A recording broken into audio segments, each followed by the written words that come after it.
అధికారంలోకి వచ్చిన కొత్తలో రేవంత్ రెడ్డి రియల్ ఎస్టేట్ అంటే రేవంత్ రెడ్డి అంటే రియల్ ఎస్టేట్, మేము వచ్చిన తర్వాత రియల్ ఎస్టేట్ని పరుగులు పెట్టిస్తాం అని చెప్పేసి అన్న మాటలు మనం విన్నాం. ఆయన మొత్తం రాష్ట్రంలో రియల్ ఎస్టేట్ని పండబెట్టి ఒక ఫ్యూచర్ సిటీ అని ఒక గోస్ట్ ప్రాజెక్ట్ని తీసుకొచ్చి ఆ ప్రాజెక్టు చుట్టూ ప్రజలందరినీ తిప్పుతూ, ప్రజల మైండ్ అంతా తిప్పుతూ భ్రమంలో పెడుతున్నారు. జగన్మోహన్ రావు గారు మనతో ఉన్నారు. జగన్మోహన్ రావు గారు నమస్తే.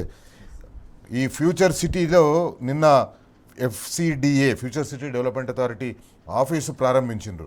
ఆ future city development authority office ఏమో కానీ అది రియల్ ఎస్టేట్ ఆఫీసు ఎక్కువ అనిపిస్తుంది, ఫ్యూచర్ సిటీకి సంబంధించిన కార్యక్రమాలు జరిగే తక్కువగా అనిపిస్తుంది. యాక్చువల్లీ అక్కడ ఫార్మాసిటీ డెవలప్మెంట్ ప్రాజెక్ట్ అని పెట్టాలి కదా, ఫార్మాసిటీ డెవలప్మెంట్ అథారిటీ అని పెట్టాలి కదా, ఫ్యూచర్ సిటీ డెవలప్మెంట్ అథారిటీ ఎందుకు పెట్టిండ్రు?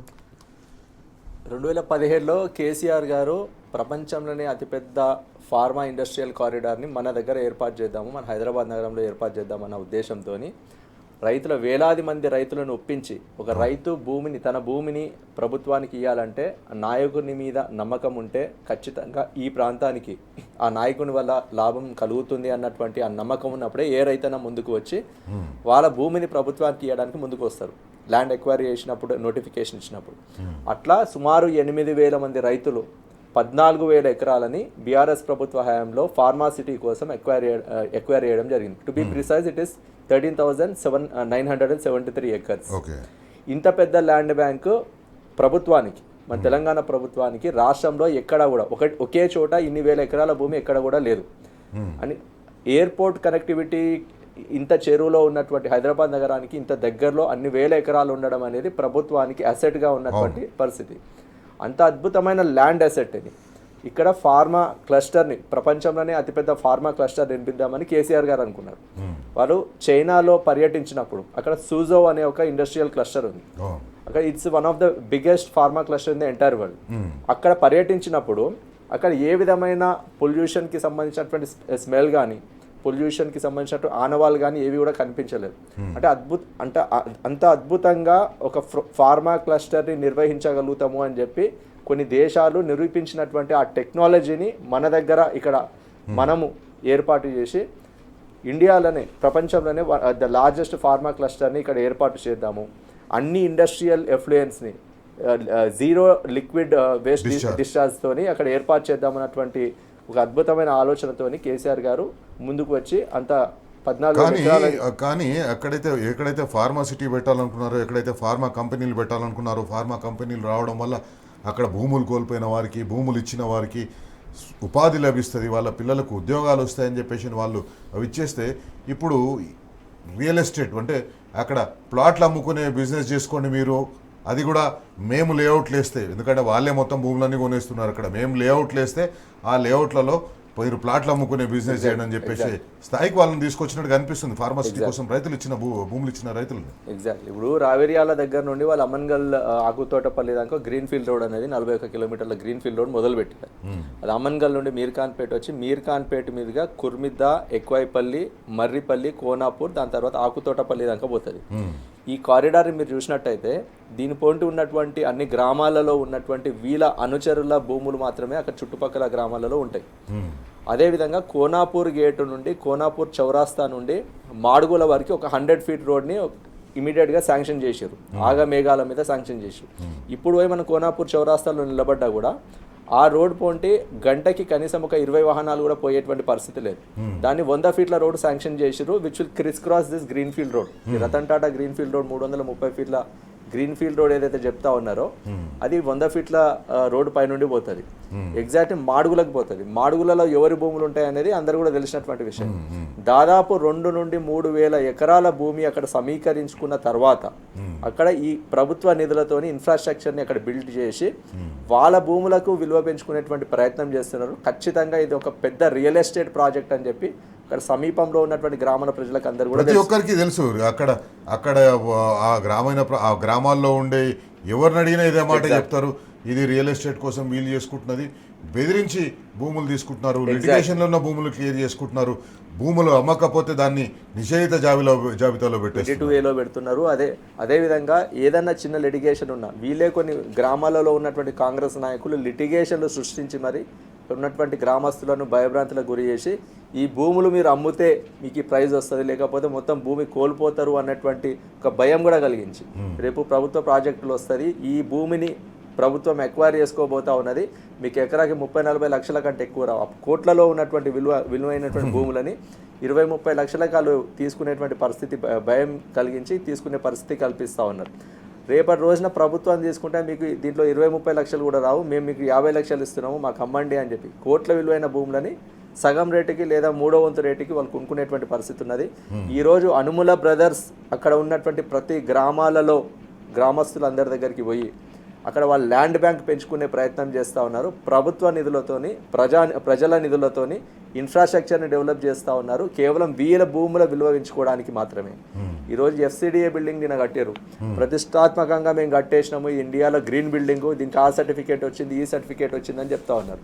తీరా చూస్తే ఆ FCDA బిల్డింగ్ మొత్తం బిల్డప్ ఏరియా 16,000 చదరపు అడుగు. ఈ 2.5 సంవత్సరాలలో రేవంత్ రెడ్డి గారు నిర్మించినటువంటి వాళ్ళ ప్రభుత్వం నిర్మించిన ఏదైనా బిల్డింగ్ ఏదైనా వాళ్ళు చెప్పుకోదగ్గ బిల్డింగ్ ఏదైనా ఉంటే ఆ FCDA బిల్డింగ్ జస్ట్ 16,000 చదరపు అడుగులు. మన సెక్రటేరియట్లో 10వ వంతు కూడా కాదు. ఎగ్జాక్ట్లీ. మన టీ హబ్ బిల్డింగ్ ని చూస్తే 5,83,000 చదరపు అడుగులు, టీ వర్క్స్ బిల్డింగ్ చూస్తే 78,000 చదరపు అడుగులు. మా ప్రతి జిల్లాలో కట్టినటువంటి కలెక్టరేట్ కనీసం 1,00,000 చదరపు అడుగులు ఉంటుంది. 30 లక్షల చదరపు అడుగులు ఉన్నటువంటి మన ఆఫీస్ స్పేస్ 2014లో కేసీఆర్ గారు 9 ఏళ్ల పరిపాలన తర్వాత 1,02,00,000 చదరపు అడుగులకి పెంచిర్రు. 30 లక్షల నుండి 1,02,00,000కి వీళ్ళు కట్టిందే ఒక బిల్డింగ్. వీళ్ళు ఓపెనింగ్ చేసినటువంటి SRDP ప్రాజెక్టులు కానీ అవన్నీ ఫ్లైఓవర్లు కానీ అవన్నీ కూడా గతంలో బీఆర్ఎస్ ప్రభుత్వ హయాంలో లైన్అప్ చేసినటువంటి బిల్డింగ్సే. వీళ్ళు కట్టినటువంటి ఏకైక బిల్డింగ్ ని చూపించుకుంటున్నారు, అది కూడా తీరా చూస్తే 16,000 చదరపు అడుగులు. అది కూడా అది ఒక ప్రైవేట్ రియల్ ఎస్టేట్ వ్యాపారాల కోసం కడుతున్న బిల్డింగ్ లాగా అనిపిస్తుంది.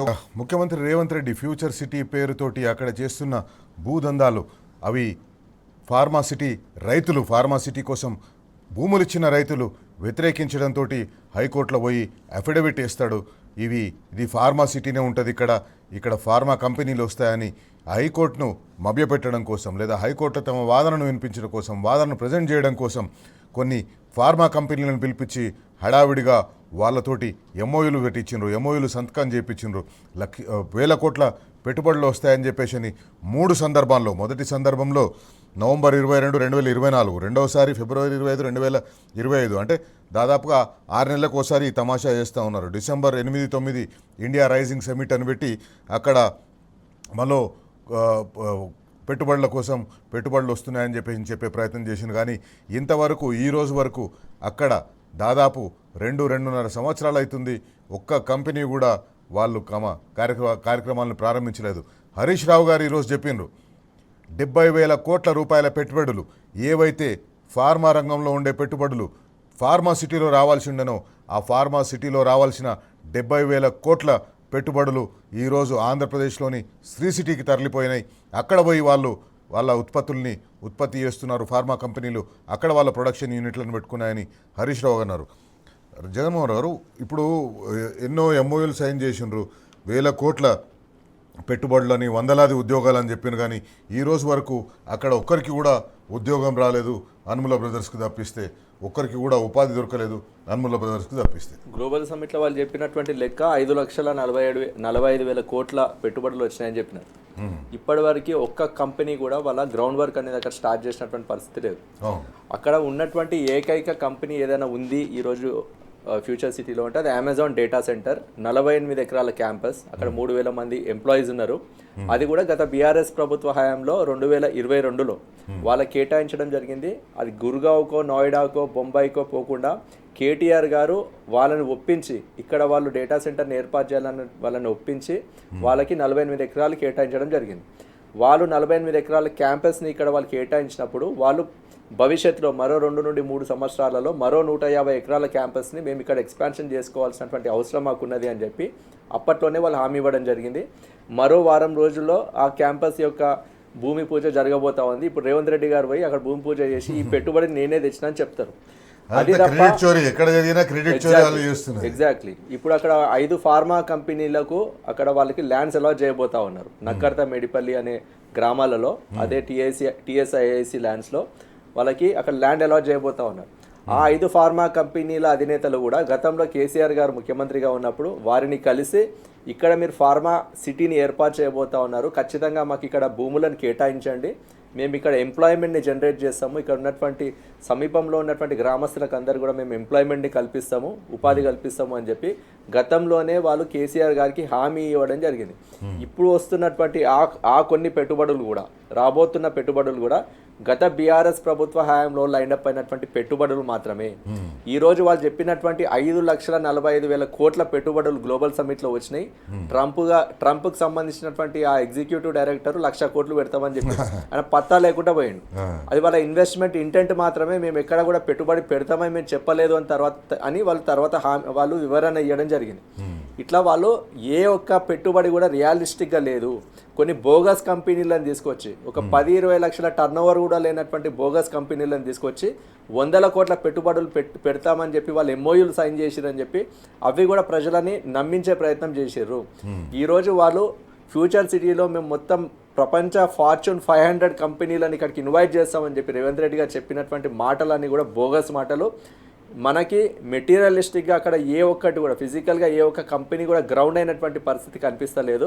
కానీ వాళ్ళ రియల్ ఎస్టేట్ ఇప్పటికైతే కనిపిస్తుంది, కానీ రాబోయే రోజులైనా ఏమైనా కనిపించే అవకాశం ఉందా? లేకపోతే ఈ కోర్టు కేసులకు, ఎందుకంటే ఫార్మా రైతులు ఆల్రెడీ అక్కడ కేసులు వేసి కూర్చున్నారు, హైకోర్టులో కేసులు వేసిన వాళ్ళు, ఇది కండిషనల్ ల్యాండ్ అక్విజిషన్ ఫార్మాసిటీ కోసం అంటేనే మేము భూములు ఇచ్చినాం, ఇప్పుడు ఫార్మాసిటీ కాదు మీరు ఫ్యూచర్ సిటీ అని చెప్పేసి అని ఏమేమో మల్టీ యూజ్ కంపెనీలో లేకపోతే మల్టీ కంపెనీ పెట్టుకొస్తామని చెప్పి అందిస్తే ఖచ్చితంగా హైకోర్టులో ఫార్మా రైతులకు చాలా బలమైన కేసు ఉంది. అవన్నీ రావని చెప్పేసి మిగతా వాళ్ళు ఏమైనా భయపడతారు. 2013 భూసేకరణ చట్టం చెప్తున్నది ఏంటంటే ఏ కాజ్ కోసం ల్యాండ్ సేకరణ చేసిరో, భూసేకరణ చేసిరో ఆ కాజ్ కోసమే ప్రభుత్వాలు వినియోగించాలని స్పష్టంగా చట్టం చెప్తా ఉన్నది. ఈరోజు వీళ్ళు ఎంటర్టైన్మెంట్ జోన్ పెడతాం, దాంట్లో హెల్త్ జోన్ పెడతాము, లేకపోతే ఫర్నిచర్ పార్క్ పెడతాము, జూ పార్క్ కూడా పెడతాము, మంతారాకి ఇస్తాము, రిలయన్స్కి ఇస్తాము, వాళ్ళతో ఎంఓయూలు సైన్ చేసినామని ఇట్లా 11 సెక్టార్లకు ఇస్తా ఉన్నామని చెప్పి చెప్తా ఉన్నాయి. కోర్టు అడిగితే మాత్రం మీరు అక్కడ ఫార్మాసిటీ ఉందా లేదా అని అడిగితే ఫార్మాకి కూడా ఒక 3 నుండి 4 వేల ఎకరాలు కేటాయించడం జరిగింది. అంటే 4వ వంతు. అంటే గతంలో మనము ప్లాన్ చేసింది ఏంటంటే 75% ఫార్మా కంపెనీలకి అక్కడ ఏర్పాటు చేసి 25% వాళ్ళకి రెసిడెన్షియల్ కానీ ఫార్మా యూనివర్సిటీ కానీ నిర్మించాలన్నటువంటి ప్లానింగ్ ఉండే. ఆ కాజ్ మీదనే మనం ల్యాండ్ అక్విజిషన్ చేయడం జరిగింది. కానీ ఇప్పుడు వాళ్ళు చేస్తున్నది అంటే 4వ వంతు ఫార్మాకి కేటాయించి మిగతాది ఎంటర్టైన్మెంట్కి, లేకపోతే రియల్ ఎస్టేట్కి, రెసిడెన్షియల్ జోన్కి, అదేవిధంగా స్పోర్ట్స్ జోన్, క్రికెట్ స్టేడియం కడతారంట, అదేవిధంగా ఫర్నిచర్ పార్కు, ఇట్లా ఇన్ని విభాగాలకు మేము కేటాయిస్తాము అని చెప్పి దాని చుట్టుపక్కల ఉన్నటువంటి ప్రైవేట్ పట్టా భూములను కూడా వీళ్ళు అక్వైర్ చేసి ప్రైవేట్ పట్టా భూములను కూడా ఇప్పుడు ముచ్చర్లలో మరొక కొత్త ల్యాండ్ నోటిఫికేషన్ ఇచ్చారు, ల్యాండ్ అక్విజిషన్ నోటిఫికేషన్ ఇచ్చారు. ఇట్లా అదేవిధంగా వీళ్ళు కూడా ప్రైవేట్ భూములని చాలా తక్కువ రేటుకి కొనుగోలు చేసి ప్రజలను భయభ్రాంతులకు గురి చేసి హైటెక్ సిటీ కడుతున్నప్పుడు లేదా ఈ సైబరాబాద్ కడుతున్నప్పుడు ఏ రకమైతే భూ వ్యాపారం అయితే చంద్రబాబు నాయుడు చేసిండో సేమ్ అదే రకమైన దానికి మించి చేస్తా ఉన్నారు. హైటెక్ సిటీ గచ్చిబౌలి ఆ ప్రాంతం మొత్తం చూస్తే దాదాపు 1000 నుండి 2000 ఎకరాలు మాత్రమే ఉంటుంది.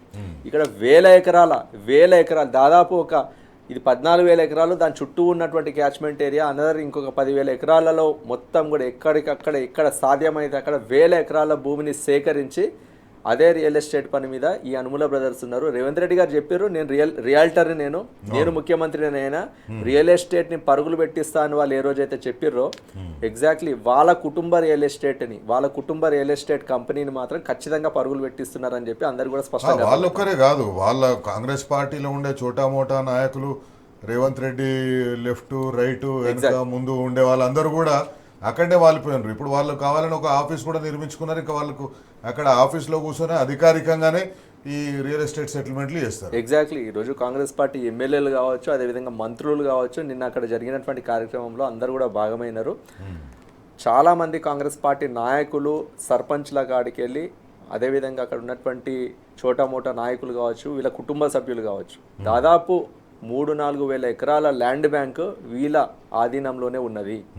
ఈ రియల్ ఎస్టేట్ని పెంచుకోవడానికి ఇది ఫ్యూచర్ సిటీ అని ఎందుకు పేరు పెడతా ఉన్నారంటే ఫ్యూచర్లో మన ప్రభుత్వం ఉన్నా లేకపోయినా మన ఫ్యూచర్ కి మాత్రం ఒక గ్యారంటీ ఉండాలన్నటువంటి ఉద్దేశం ప్రజల ఫ్యూచర్ అవసరం లేదు, అక్కడ రైతుల ఫ్యూచర్ అవసరం లేదు, ఫార్మాసిటీ కోసం భూములు ఇచ్చిన రైతుల ఫ్యూచర్ అవసరం లేదు, అక్కడ ఉండే యువకుల ఫ్యూచర్ అవసరం లేదు, కానీ ఈయనకు మాత్రం వాళ్ళ ఫ్యూచర్ కావాల్సి వచ్చింది. ఒక చిన్న బ్రేక్ తీసుకుందాం. బ్రేక్ తర్వాత ఇప్పుడున్న నగరాన్ని, హైదరాబాద్ నగరం గత 15-20 సంవత్సరాల్లో అద్భుతంగా అభివృద్ధి చెందింది.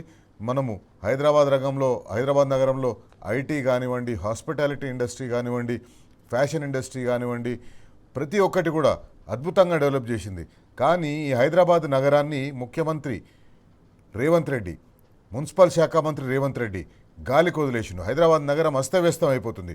ఉన్న నగరాన్ని గాలికి వదిలేసి ముఖ్యమంత్రి రేవంత్ రెడ్డి, మున్సిపల్ అడ్మినిస్ట్రేషన్ శాఖ మంత్రి కూడా ఆ నగరాన్ని, ఇప్పుడున్న హైదరాబాద్ నగరాన్ని, హైదరాబాద్లో దాదాపు 80-90 లక్షల పాపులేషన్, 89 లక్షల జనాభా ఉంటుంది హైదరాబాద్ నగరంలో.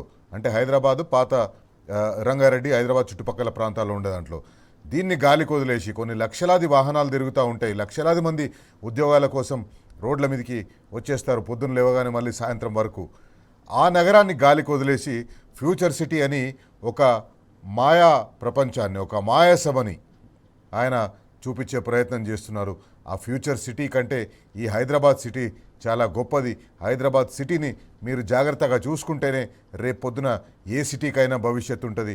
అది ఫ్యూచర్ సిటీ కావచ్చు, లేకపోతే సైబరాబాద్ కావచ్చు, ఇంకేదైనా కావచ్చు. జగన్ గారు, మనం చూసినాం 2-3 రోజుల కింద వర్షాలు పడ్డప్పుడు ఏ రకంగా భయంకరమైన పరిస్థితి వచ్చిందో. ఇప్పుడు ఇక్కడ మున్సిపల్ శాఖ మంత్రి ముఖ్యమంత్రి రేవంత్ రెడ్డి గారే ఉన్నారు, కానీ దీన్ని మొత్తం గాలికి వదిలేసిండ్రు. ఎక్కడ కూడా ప్రీ మాన్సూన్ ప్రిపరేషన్ అనేది మనకు కనిపించలేదు. ప్రీ మాన్సూన్ ప్రిపరేషన్ లేదు, నాలాలను క్లియర్ చేయలేదు, లేదా ఎలక్ట్రిసిటీ డిపార్ట్మెంట్ వాళ్ళైతే ట్రీ ప్రూనింగ్ చేయాలి, ట్రీ ప్రూనింగ్ కూడా చేయలేదు వాళ్ళు. దాంతో ఏమైపోయిందంటే మొన్న వర్షం పడ్డప్పుడు ఆ చెట్లు కరెంటు తీగల మీద పడి ఎలక్ట్రోక్యూషన్ అయిపోయి ఒక 2 చనిపోయినరు కూడా. గంటల తరబడి విద్యుత్ సరఫరాకు అంతరాయం కలిగింది. ఇంత అస్తవ్యస్తంగా హైదరాబాద్ నగరాన్ని మార్చేసిన మనిషి ఒక కొత్త నగరాన్ని నిర్మిస్తా అంటే నమ్మొచ్చు అంటారా? ఎగ్జాక్ట్. హైదరాబాద్ 400 ఏళ్ల చరిత్ర కలిగినటువంటి ఈ నగరంలో 2014లో తెలంగాణ రాష్ట్రం ఏర్పాటైన తర్వాత ఇన్ఫ్రాస్ట్రక్చర్ మీదనే దృష్టి పెట్టడం జరిగింది. కేసీఆర్ గారు దీన్ని అద్భుతమైన సిటీగా నిర్మించాలి, ఇన్ఫ్రాస్ట్రక్చర్ని ఇక్కడ నిర్మించాలి, ఇక్కడికి పెట్టుబడులు తరలి రావాలన్నటువంటి ఉద్దేశంతో ఎస్ఆర్డిపి లాంటి ప్రాజెక్టులు, ఎస్ఎన్డిపి లాంటి ప్రాజెక్టులని ఇక్కడ ప్రతిష్టాత్మకంగా తీసుకొని నిధులు కేటాయించి వాటిని రెగ్యులర్గా రివ్యూ చేస్తూ కేవలం కొన్ని సంవత్సరాల వ్యవధిలోనే 34 ఫ్లైఓవర్లు, అండర్ పాస్లు ఇక్కడ నిర్మించి ట్రాఫిక్కి ఒక సొల్యూషన్ తీసుకురావడం జరిగింది. అదేవిధంగా ఎస్ఎన్డిపి ప్రాజెక్ట్ ద్వారా కూడా నాలాలకు కూడా దాని పునరుద్ధరణ, అదేవిధంగా డ్రైనేజ్ సమస్యను కూడా తీర్చేటువంటి ప్రయత్నం చేయడం జరిగింది. ఇప్పుడు దాని ఫలితం ఏంటంటే మర్సర్ లాంటి సంస్థలు హైదరాబాద్ని one of the best living cities in India అని చెప్పి వరుసగా 7 సంవత్సరాలు సర్టిఫై చేయడం జరిగింది. It's one of the best living cities in ఇండియాగా రావడం వల్ల హైదరాబాద్కి మేటి సంస్థలు గూగుల్ కావచ్చు, అమెజాన్ కావచ్చు, అదేవిధంగా క్వాల్కామ్, సాఫ్ట్సోల్, మెడిట్రాన్, మెటా, ఊబర్ ఇట్లాంటి సంస్థలన్నీ కూడా వాళ్ళ 2వ అతిపెద్ద కార్యాలయాన్ని, ప్రపంచంలోనే 2వ అతిపెద్ద కార్యాలయాన్ని ఈ సంస్థలన్నీ కూడా హైదరాబాద్ నగరాన్ని ఎంచుకోవడం జరిగింది. అద్భుతమైన ఇన్ఫ్రాస్ట్రక్చర్, దీనికి ఉన్నటువంటి డెమోగ్రఫిక్, జాగ్రఫిక్ అడ్వాంటేజ్ని కూడా వాళ్ళు దృష్టిలోకి తీసుకొని ఇక్కడ ఉన్నటువంటి ఇన్ఫ్రాస్ట్రక్చర్ వల్ల, ఇక్కడ ఉన్నటువంటి లీడర్షిప్ వల్ల, స్టేబుల్ లీడర్షిప్ వల్ల ఇక్కడనే మేము మా 2వ అతిపెద్ద కార్యాలయాన్ని నిర్మించుకుంటున్నాం అని చెప్పి వాళ్ళందరూ కూడా నిర్మించుకోవడం జరిగింది. Amazon came up with its world's largest campus in Hyderabad. అట్లాంటి నగరాన్ని, అదే ఇన్ఫ్రాస్ట్రక్చర్ని కాపాడుకునేది పోయి ఇప్పుడు ఆ సంస్థలు వచ్చే పెట్టుబడులు కూడా ఇక్కడికి రాకుండా తరలి వెళ్ళిపోయే విధంగా ఈరోజు హరీష్ రావు గారు చెప్పింది అక్షర సత్యం. 70,000 కోట్ల ఫార్మా పెట్టుబడులు హైదరాబాద్ నగరానికి లైన్డప్ అయినటువంటి పెట్టుబడులన్నీ కూడా ఈరోజు అమరావతికో లేకపోతే ఇతర రాష్ట్రాలకో తరలి వెళ్ళిపోయేటువంటి పరిస్థితి వచ్చిందంటే 100% ఇవన్నీ కూడా తరలి వెళ్ళిపోయేటువంటి పరిస్థితి వచ్చిందంటే ఇది కేవలం ఇక్కడ ఉన్నటువంటి లీడర్షిప్ ఫెయిల్యూర్ వల్లనే. గతంలో మనము గర్వంగా చెప్పుకునేటోళ్ళం Telangana has able administration and stable leadership అని చెప్పి. గత 2.5 సంవత్సరాలుగా మనం చూస్తే హైదరాబాద్లో ట్రాఫిక్ ఇబ్బందిని తగ్గించడం కోసం కానీ మిగతా విషయాల కోసం కొత్త నిర్మాణం కూడా జరగలేదు, కొత్త అండర్ పాస్ జరగలేదు.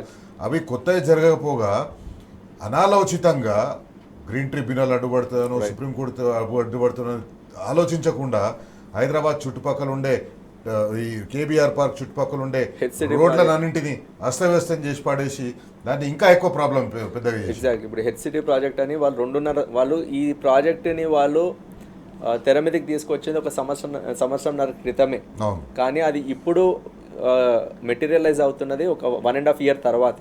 ఇది ఎప్పటి కంప్లీట్ అవుతుందో కూడా ఈరోజు హైదరాబాద్ పబ్లిక్కి తెలియనటువంటి పరిస్థితి. అదేవిధంగా అనాలోచితంగా వేలాది చెట్లను నరికి వేసి మేము ఇక్కడనే ప్రాజెక్టు కడతాము, ఇక్కడ ఉన్నటువంటి వారసత్వ సంపదను కూడా ఇంపాక్ట్ చేస్తామనే విధంగా వాళ్ళు అనాలోచితంగా తీసుకొచ్చినటువంటి కొన్ని ప్రాజెక్టులు కూడా ఖచ్చితంగా ప్రజా వ్యతిరేకంగానే చేస్తూ ఉన్నారు. మిగతా ప్రాజెక్టులు కూడా ఇప్పటికీ కూడా మొదలైనటువంటి పరిస్థితి లేదు. హెచ్సిటీ ప్రాజెక్టులో భాగంగా జేఎన్టీయూ వద్ద కుకట్పల్లి వై జంక్షన్లో, అదేవిధంగా సిటీలో వివిధ కూడళ్ళు ఎక్కడైతే ట్రాఫిక్ సమస్య ఉందో అక్కడ కూడా నిర్మించాలి. ఇప్పటి కూడా ఆ పని మొదలైనటువంటి పరిస్థితి లేదు. ఆన్ పేపర్స్ 1.5 year బ్రాకే వచ్చింది, కానీ ఇప్పటి వరకు ఒక ఇటుక కూడా పెట్టలే, ఎక్కడ కూడా మొదలు కూడా కాలేదు. కానీ గత బీఆర్ఎస్ ప్రభుత్వ హయాంలో కేవలం 1 సంవత్సర కాలంలో 9 నెలల కాలంలో పెద్ద పెద్ద ఫ్లైఓవర్లని దాన్ని మొదలుపెట్టి పూర్తి చేసినటువంటి పరిస్థితులు కూడా ఉండే. ఫర్ ఎగ్జాంపుల్ బాలానగర్ ఫ్లైఓవర్, అది చాలా పెద్ద ఫ్లైఓవర్. అది కేవలం సంవత్సర కాలంలోనే అక్కడ ఉన్నట్టు ల్యాండ్ అక్వైర్ చేసి అక్కడ ఉన్నట్టు వాళ్ళందరూ కూడా కంపెన్సేషన్ చెల్లించి నిర్మాణం కూడా కంప్లీట్ చేసింది కేవలం సంవత్సర వ్యవధిలోనే. ఇట్లా 34 ఇన్ఫ్రాస్ట్రక్చర్ ప్రాజెక్టులని కంప్లీట్ చేసింది. రికార్డు స్థాయిలో భారతదేశంలో ఏ రాష్ట్ర ప్రభుత్వం కూడా చేయలేదు. బీఆర్ఎస్ ప్రభుత్వ హయాంలో అంత అద్భుతమైన ప్రాజెక్టులు జరిగినాయి. ఈరోజు ఈ కాంగ్రెస్ ప్రభుత్వం 2.5 సంవత్సరాలుగా ఒక్క ప్రాజెక్టు నిర్మించకపోగా వాళ్ళు చెప్తున్నటువంటి కొన్ని ప్రాజెక్టులు, హెచ్సిటీ ప్రాజెక్టు కావచ్చు, మూసీ ప్రాజెక్టు కావచ్చు, ఫ్యూచర్ సిటీ ప్రాజెక్టు కావచ్చు, ఇవన్నీ కూడా మనకి పేపర్ల మీద గ్రాఫిక్లలో కనిపిస్తూ ఉన్నాయి తప్పితే మెటీరియలైజ్ అయినాయి ఆన్ గ్రౌండ్ పనులు మొదలైనటువంటి పరిస్థితి ఎక్కడా కూడా కనిపిస్తలేదు. కాబట్టి హైదరాబాద్ నగరానికి ఉండవలసినటువంటి ఏదైతే మెయింటైన్ చేయాల్సినటువంటి ఉన్న ఇన్ఫ్రాస్ట్రక్చర్ ప్రాజెక్టులను కూడా మెయింటైన్ చేయలేనటువంటి ఒక ఫెయిల్యూర్ అడ్మినిస్ట్రేషన్ ఈరోజు రాష్ట్రంలో కొనసాగుతూ ఉన్నది. ప్రజలందరూ కూడా తీవ్రంగా ఇబ్బంది పడుతూ ఉన్నారు. మీరు చెప్పినట్టు ప్రీ మాన్సూన్ ప్రిపరేషన్ కావచ్చు, చెట్లను ప్రోనింగ్ కావచ్చు, ఏ ఒక్కటి కూడా చేసినటువంటి పరిస్థితి లేదు. రానున్న హైదరాబాద్ ఈ రకంగా అస్తవ్యస్తంగా తయారైంది. ఒక్క వర్షంతోనే మొత్తం మొన్న చూసిన మనం కార్లు మునిగిపోయినా అవన్నీ మునిగిపోయినాయి. గత సంవత్సరం వరకు కూడా కాంగ్రెస్ పార్టీ వాళ్ళంతా మీరు చేయడం వల్ల ఎట్లయిపోయింది అన్నారు. ఇప్పుడు ఈ సంవత్సరం కూడా అట్లా మునిగిపోయేసరికి 3 సంవత్సరాలు అవుతుంది, లేదా 3 మాన్సూన్ సీజన్స్, ఇది 3వ మాన్సూన్ సీజన్ వాళ్ళు వచ్చిన తర్వాత 3వ మాన్సూన్ సీజన్లో కూడా ఇట్లా జరిగితే ఇంకా వీళ్ళు ఏం చేసినట్టు? వీళ్ళు పవర్లోకి వచ్చిన తర్వాత ఆ మున్సిపల్ అడ్మినిస్ట్రేషన్ అనేది చాలా కీలకమైంది.